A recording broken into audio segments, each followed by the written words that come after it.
Hi everyone, welcome to lecture number 34, the first lecture on labor mobility. In our last lecture, we discussed about the economics of discrimination and we discussed about the discrimination coefficient, how we can estimate the discrimination coefficient, and we also discussed about discrimination and profits of a farm and the impact of discrimination on labor market outcomes when the farm discriminates on the basis of certain race, class, religion, then how the labor market outcomes get affected in terms of employment and wages. Further, we discussed about different methods to measure this wage discrimination in the labor market. In this lecture, we will discuss about labor mobility. When we say labor mobility, this is one of the mechanism through which the labor market allocates the resources more efficient way. We have already seen the allocation of workers to the farm implied by a competitive labor equilibrium. It maximizes the total value of labor's product. So, in a competitive labor market, the farms they hire the workers as per their requirement in terms of the marginal physical revenue of the labor and which equates to the marginal cost in terms of wage. So, in a competitive labor market, workers are continually searching for higher paying jobs and the farms are searching for the cheaper workers. So, as a result, these search activities, the value of marginal product of labor is equated across the farms and across the labor markets with a given worker's skill. Therefore, the equilibrium allocation in a competitive environment of farms and the workers is efficient, and no other allocation can increase the value of labor's contribution to the national income when it is a competitive labor market. However, actual labor markets are not quite so neat. Practically, there are so complex situations are there where the allocation does not happen the way it should have been. So, workers often do not know their own skills and abilities and are ill informed about the opportunities available in the other jobs or in the other labor markets. So, as the farms do not know the true productivity of the workers they hire. However, the information about the value of this match between the worker and the farm is revealed slowly as both parties learn about each other over a period of time.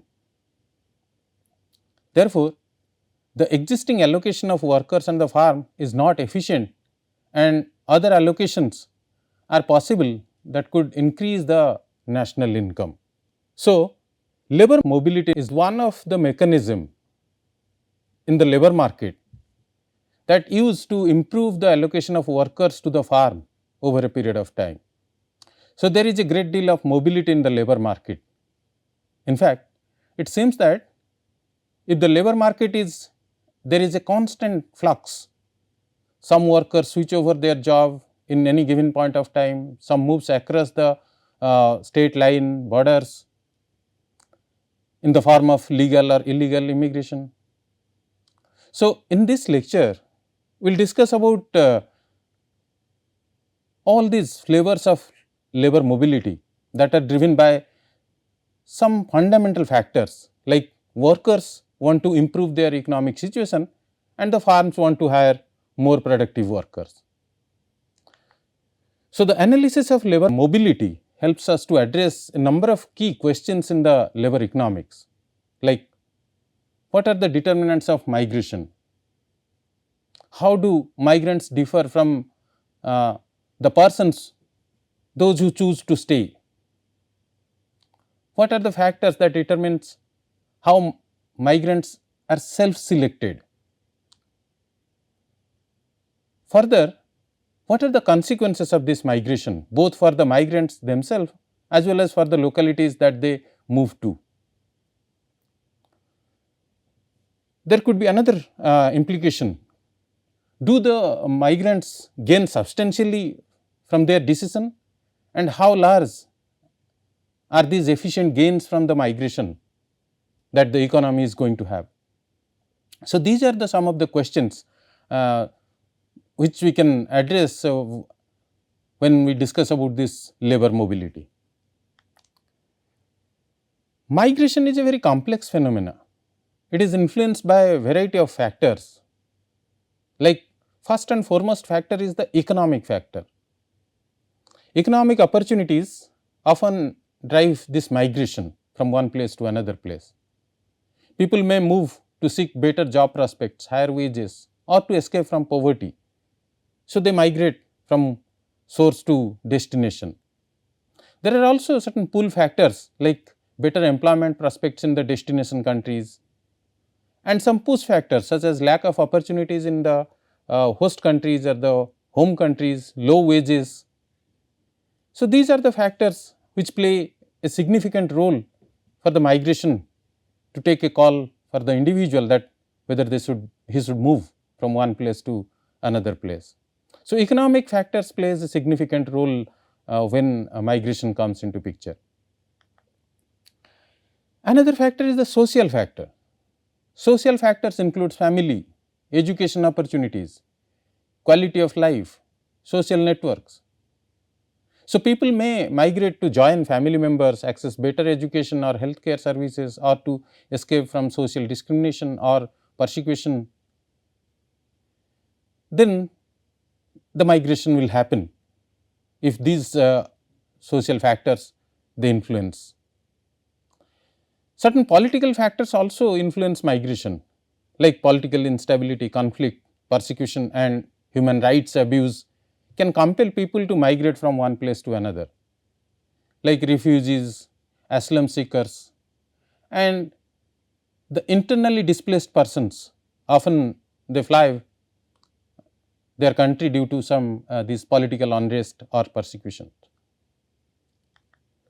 There could be some environmental factors which may lead to migration. Environmental factors such as natural disaster, climate change, environmental degradation can also drive migration. For example, rising in the sea level, droughts or floods continuously happen in the source country. In that case, people are forced to leave their home in search of safer living conditions. Further, demographic factors can influence migration. Demographic factors such as population growth, age structure, urbanization can influence migration pattern. So, young adults may migrate for better educational or employment opportunities, while aging people in some countries may affect or attracted by this migration to fill the labor shortage. So, when there happens some structural change in the demographic structure of the population, then there could be some migration. Another source of migration is that legal and policy factors like immigration policies, visa regulations, and the border control can significantly impact the migration flow from one country to another country or one place to another place. So, restrictive immigration policies may deter or regulate migration, while more lenient policies may encourage migration. There could be some cultural and language factors which could influence migration. Cultural similarities or differences as well as the language barriers can influence migration decisions of the individuals. People may be drawn to the countries where they share cultural ties or where they can easily integrate due to their language proficiencies. Further, in 21st century, the impact of technology on migration cannot be ignored. The advances in transportation, communication technologies make migration more accessible and feasible. So, the improved transportation infrastructure and communication networks facilitate mobility and enable migrants to stay connected with their homes even though they are stay away. So, these are the determinants often interact with each other in a very complex way while shaping the dynamics of migration pattern within a country as well as across the globe. However, in 1932, Nobel laureate John Hicks proposed that differences in the net economic advantage is the primary difference in the wages are the main causes of migration. Practically, all modern analysis of migration decisions uses this hypothesis as a point of departure and views the migration of workers as a form of human capital investment. The workers, they calculate the value of employment opportunities available in each of the alternative labor markets and net out the costs of making this potential move, and then choose whichever option maximizes the net present value of the lifetime earnings. So, the decision to whether to move or not to move, it depends on the present value of the lifetime earnings comparing at the source country as well as in the destination country. So, the study of migration decision therefore is a simple application of human capital framework. We have already discussed about this human capital framework, how individuals they choose how much of human capital should be invested. It is completely based on the present value evaluation of their lifetime earning. Let us understand this phenomena in the case of migration decisions, how human capital plays a significant role in the migration decisions. Suppose there are two specific labor markets where the workers can be employed, and these labor markets might be in different cities or in different states or perhaps in different countries. Suppose the worker is currently employed in a city A and is considering the possibility of moving to city B. So, the worker who is 20 years old now earns when he is in city A the wage rate of $20 in city A. Now, if he were to move, he would earn let us say same $20 in city B. However, the cost of migration from city A to city B counts, let us say, a value of $. So, this migration cost includes the actual expenditure incurred in transporting the worker and his family, such as airfare, cost of moving household goods from one place to another. Further, this value cost $, also includes the psychic cost, the pain and suffering that is inevitable when somebody moves from away from the family, friends and social networks. So, there is some cost is associated with this migration moving from one place to another, and also there is the return. There is the return in terms of wage in the host country as well as in the destination country. Like other human capital investments, migration decisions are guided by the comparison of this present value of lifetime earnings in the alternative employment opportunities. If the present value of earnings in the city A is less than the present value of the earnings in the city B, then and considering the migration cost, if the net gain comes out to be positive, then the individual will migrate from city A to city B. We can explain it in the form of human capital investment, the present value evaluation. Now, here we have taken into consideration that we have estimated the present value of the returns which is going to have if the worker is going to stay in a city A. So, we can estimate the present value, we can estimate the cash flow which he is going to have over the period of time as long as he stays in the labor market. It is a time period T1, T2, T3, T4. So, we can estimate, bring it to the present value, whatever the present value of all the future returns is going to happen by staying in city A is the present value. Similarly, we can also estimate the present value of the future earnings of the worker if he is going to migrate to city B. So, this is the wage rate in the T1, T2, T3, and it continues as long as the worker is there in the labor market. So, we can get the present value, we can discount it, where the R is the discount rate. We can discount it and get the present value of the earnings which is going to have in city B.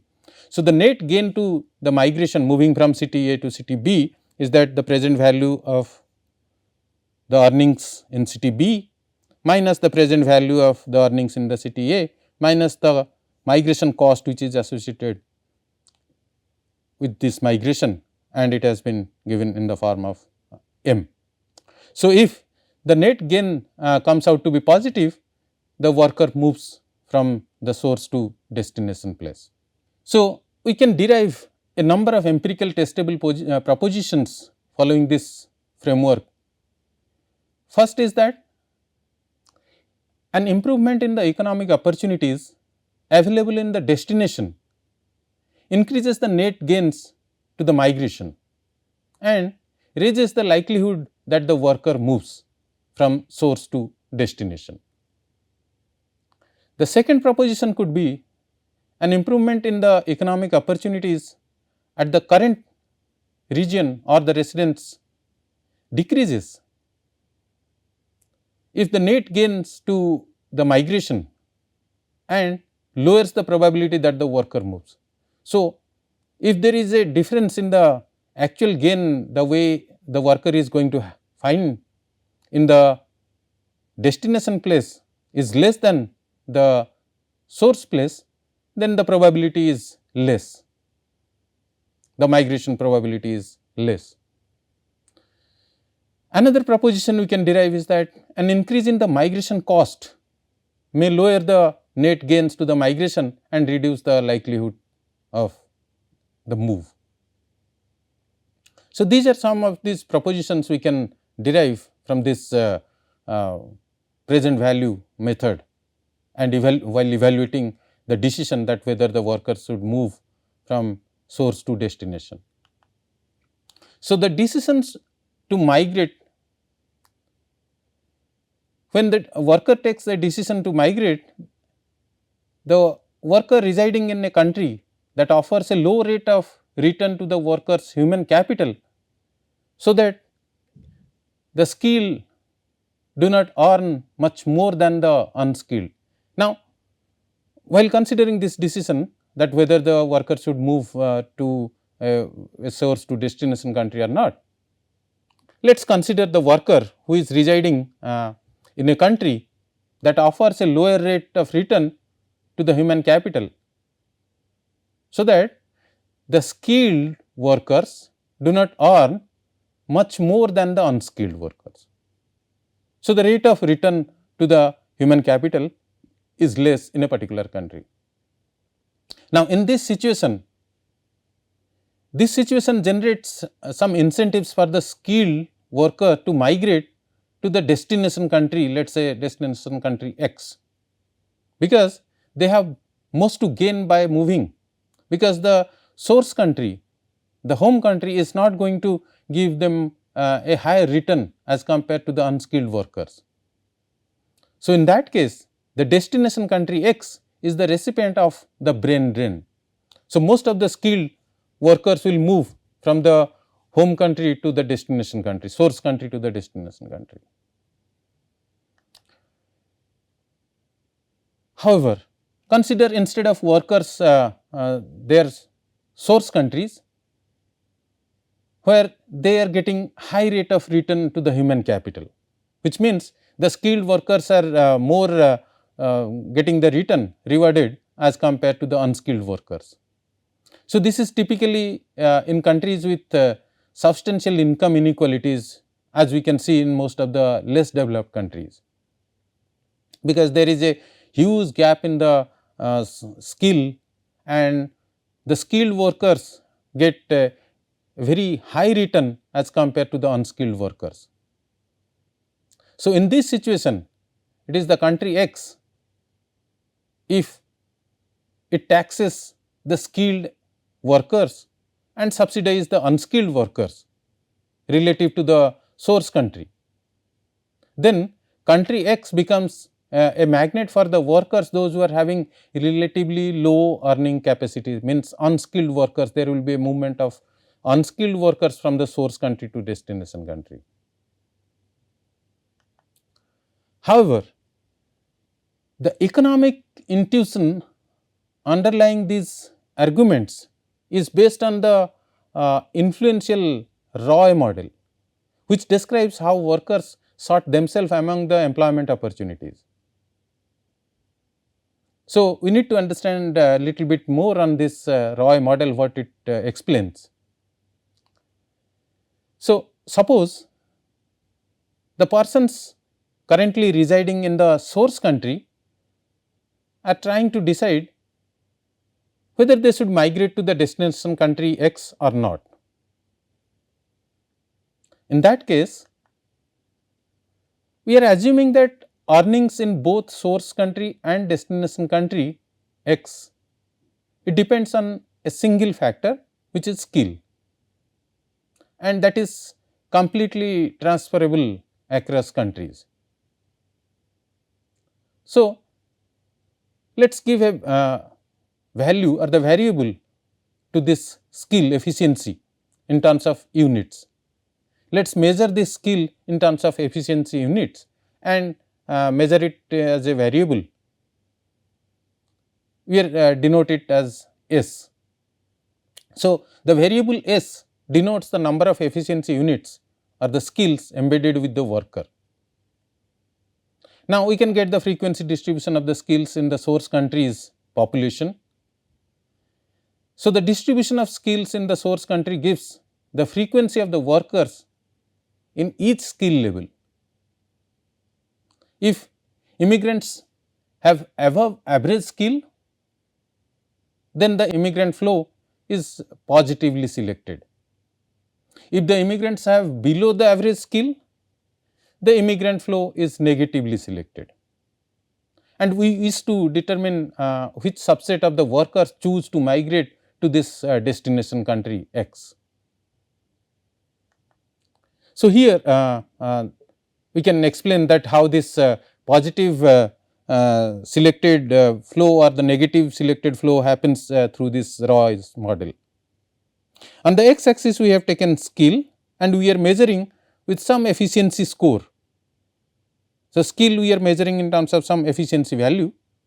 On the x axis, we are measuring the skill, and on the y axis, we have taken the frequency distribution of the workers. So, the frequency distribution of the workers in terms of skill shows a graph like this, and if the value, the average comes out to be like this. Now, if it is towards this side, then less than the above the average value, then it is positively selected the migration flow. If these workers are going to migrate, then it is positively selected immigration flow. If these workers, those who are the skill level less than Sn, if they are migrating, then it is the negatively selected immigration flow. If the workers are migrating with the skill level above Sp level, then we are saying that it is a positively selected immigration flow. So, each worker makes his or her decision by comparing the earnings in the source country and in the destination country X. So, we can draw the relationship between this wage and skill for each of the countries, and we can get the slope of this wage skill lines for each country, which gives the dollar payoff to the additional efficiency units in the destination country X or in the source country. So, here we have taken the wage skill ratio. We are trying to find the relationship between wage and skill. how it is related in the source country as well as in the destination country. Now, if you look at this graph on this part A, on the x axis we have taken the skill, on the y axis we have taken the wage rate in terms of dollar. So, it is the slope is showing how the skill is rewarded in the source country and how the skill is rewarded in the destination country. So, a worker migrates to the destination country X whenever the destination country X earnings exceed the earnings in the source country. Now, if the workers those who are having skills more than SP level, they are migrating to the destination country. When we compare with their wages returns in the source country, so when they move to the destination country, definitely they are going to have more return. So, having more skill, they are moving to the destination country, it is a kind of positive selection. I will talk about this graph on the part B little in our subsequent discussions. Now, when we are considering that this is a positive selection, when the destination country is having more return as compared to the source country, then the workers they move. The workers those who are having less than this skill level SP, they find their return is high in their source country as compared to the destination country. So, they will not move. So, in this case it is a positive selection. We considered that how the workers they sort themselves. Consider the sorting that occurs as I discussed in the graph. Workers with less than efficiency level SP earns more if they stay in the source country than if they migrate to the destination country. So, workers with more than efficiency level SP, however, earns more in the destination country as compared to the source country. So, hence the worker with relatively high skill level migrate to the destination country. And as long as the pay of skills in the destination country exceeds the pay of the skills in the source country, all the persons who have the skill level exceeding the threshold level SP are better off in the destination country. Therefore, the migration flow is composed of the workers in the upper tail of the skill distribution, those who are having high skill. So, this type of self selection is called the positive selection. The immigrants on average are very skilled and they do quite well in destination country when it comes in terms of earnings. Now, coming to how the self selection happens. Now, we are saying that the workers those who are having more skill level above this SP efficiency level, they are when they are moving, it is a positive selection, means those workers who are having this, these are the workers on the skill from the skill distribution, these are the workers now they are moving from source to destination. So, it is a positive selection. Now, when it comes to the negative selection, now if you look at the graph part B, you can see the slope of the earnings in the source country as well as in the destination country. On the x axis we have taken the skills, on the y axis we have taken the wage. Now, the threshold level is Sn. Now, the skills above the Sn, the workers those who are having the skill Sn, if they move, they will find that they are having more earnings in their source country, in their home country as compared to the destination country. So, they will not move. workers with more skill, now they will not move. But when it comes to the skill level, the workers, those who are having the skill level less than the SN, these workers will move if they decide to move. Now, they will earn more if they move in the destination country as compared to the source country. So, in this case, what is happening? It is the lower tail of the skill distribution. These workers, they are moving. So, in this case, it is a kind of negative selection.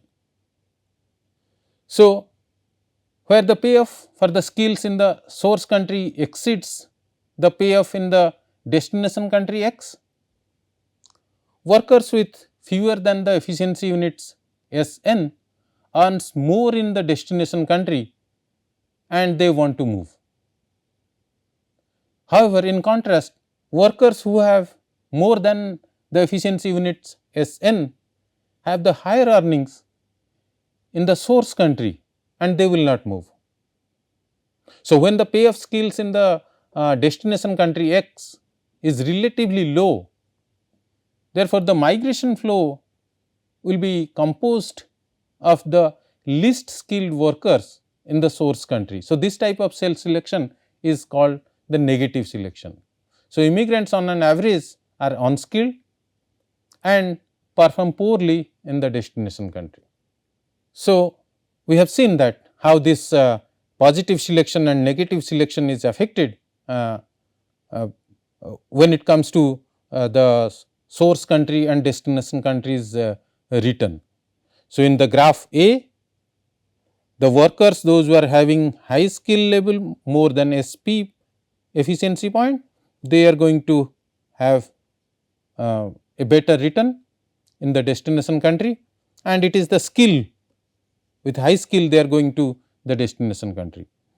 Whereas, in the negative selection, they are going to get a return, high return, but it is the workers, those who are having the low skill, they are moving to the destination country. So, in that case, it will be a negative selection, and these are the workers, those who are going to move in a positive selection. These are the workers, those who are going to move in a negative selection to the destination country. So, the key implication of this Roy model is clear. The relative payoff for the skill across the countries determines the skill composition of the immigrant flow. So, if an efficiency unit of human capital is highly valued in the destination country, then immigrants will originate in the upper tail of the skill distribution and will have the higher than the average skill. However, in contrast, if the source country offers a high payoff, the immigrant flow contains workers from the low tail of the skill distribution and who will have a lower than average the skills.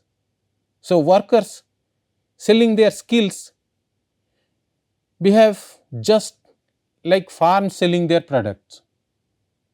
So, both workers and the goods flow to those markets where they can get the highest price. So, the Roy model implies that immigrants who originate in the countries that offers a low rate of return to the human capital will earn more than the immigrants who originate in the countries that offer a higher rate of return. So, the available evidence definitely indicates that there may be a negative correlation between the measures of the source country's income inequalities, which is a proxy for the rate of return to the skills, and the earnings of immigrants in the destination country. There could be some surprising implications of this raw model, like the base level of the income in the source country or the destination country. When we say base level income, it is measured by the height of the wage skill lines in the graph which we discussed. So, The implication of the Roy model is that the base level of income in the source country or in the destination country do not determine the type of selection that generates the immigrant flow to the destination country from the source country. So, changes in this base level of income may affect the size of the flow, the magnitude of the migration. Now, when we say the changes in the base level of the income in the source country or in the destination country, how it affects, this can be understood through this graph. On this part A of this graph, we have considered the positive selection, and in the x axis we have taken the skill and the y axis we have taken the wage level, and the base level income is determined by this height of the line, wage skill line drawn in the destination country as well as in the source country. So, initially when it was a positive selection, the income line, the wage skill line is for the destination country is this, and for the source country is this, and this is the threshold level. Now, any skill level above this efficiency unit SP, when people migrate, then the migration will high for the high skilled workers, those who are having the skill level more than this SP efficiency units. Now, let us say the base income level for the destination country is this one. Now, the threshold level has changed from SP to S dash P. Now, you can see more people staying in the source country find it beneficial. Only a few of them will migrate. So, the magnitude of migration depends on the baseline income of the destination country. Similarly, if the baseline income of the source country is going to change, definitely it is going to change the magnitude of the migration. Let us say this was the baseline income for the source country and this was the baseline income for the source country and this was the baseline income for the destination country. Now, the baseline has declined from this to this. So, the threshold level which was earlier Sn now has reduced to S dash n, which means now less people are going to migrate to the source country, which is having the skill level less than S dash n. Earlier, this was the possible magnitude of migration. Now, this has been reduced to this part. So, if we are going to change the baseline income level in the destination country, then the size of the migration, whether it is positive selection or it is a negative selection, is going to affect significantly.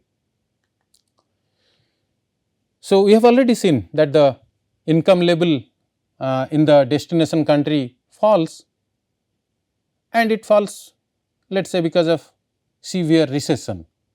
So, the recession pushes down the wage skill line in the destination country, as we have already seen in the figure.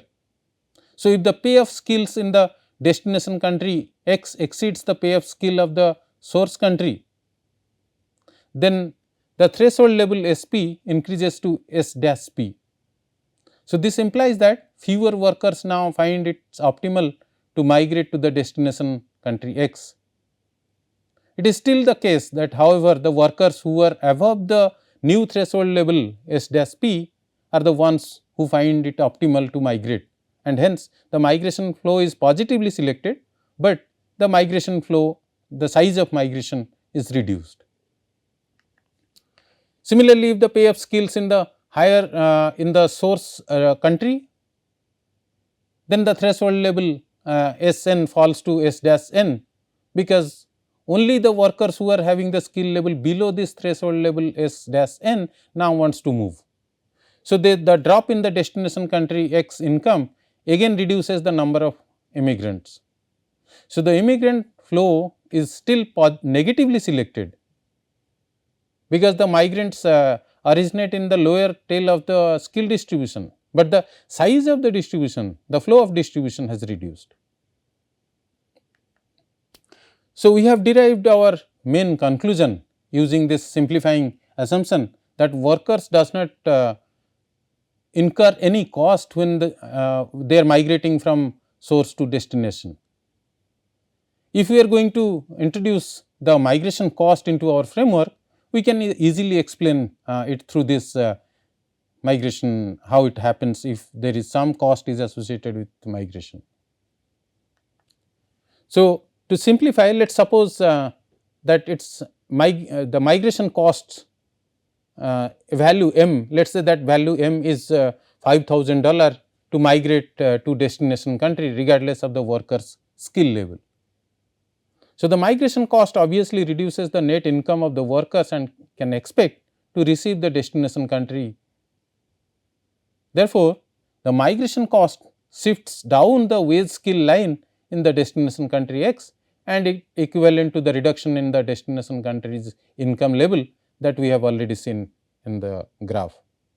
So, if the migration costs are constant in the population, and therefore, an increase in the migration cost reduces the number of immigrants, but does not alter the type of selection that generates from this migration flow, whether it is a positive selection or negative selection. So, in summary, we can say that the probability of moving across geographical region depends on economic condition in both destination as well as in the origin, and also it depends on the migration cost. So, the probability of migration rises when the income are low in the state of origin or when the incomes are high in the state of destination. So, the probability of migration also rises if the migration costs are low. Further, immigrants are not randomly chosen from the population of a source country. If the rate of return to the skill in the receiving country exceeds the rate of return skill in the country of origin, then the immigrant flow is positively selected and the immigrants have above average skills. If the rate of return to the skill in the receiving country is lower than the rate of return to the skills in the origin, then the immigrant flow is negatively selected and the immigrants have below average skills. So, in that case we can say it is a negative selection. In our next lecture, we will discuss about the job turnover, the job match, and the job turnover and the age earning profile of the workers, how it happens in the labor market. Thank you.